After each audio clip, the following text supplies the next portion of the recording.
First, fast, accurate. You're watching WSBT 22 News at 5:30. The Department of Housing and Urban Development is instituting new rules that will change the way cities are supposed to look at housing. Specifically, they're designed to end historical patterns of segregation. WSBT 22's Patrick Roth has been looking into how this will affect cities like South Bend. Patrick, the city says there's a couple of ways this might affect them. That's right, Leah. And they say the first and more immediate effect will be how it impacts its departments, and they don't think there will be much of an impact there.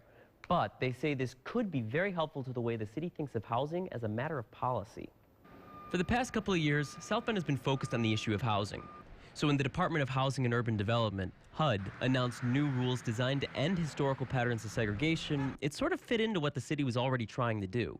We know that neighborhoods are better off and families are stronger when you have more mixed income neighborhoods. And so that's been a policy goal for a long time. Essentially, the new rules say cities now have to show they're actively trying to end segregation. And some experts say South Bend is actually a bit ahead of the curve, in part because of programs like 1,000 Homes in 1,000 Days. I think South Bend might be well positioned by taking areas that used to have a lot of vacant and abandoned properties and building quality housing in them. But we'll be coming up with areas that will be attractive to all sorts of people. While privately financed construction projects like this by Eddy Street Commons are unlikely to be affected by HUD rules, ones that seek federal grant money from HUD could be affected.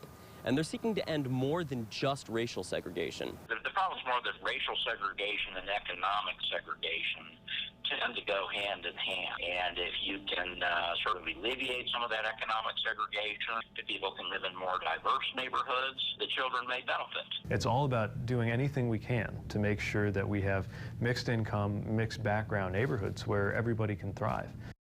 Now, the first thing HUD will do is provide federal funding to analyze housing patterns for racial or economic bias. Then they'll work together with cities to set goals to reduce housing discrimination, but exactly how that'll be done is still the million-dollar question, and it will vary a bit from city to city. And Leanne, a couple people that I spoke to pointed out that when HUD announced these rules, they had cities like Chicago, Detroit, and New York much more in mind than South Bend. But Mayor Pete says he's looking forward to getting any data that'll help them meet their goals.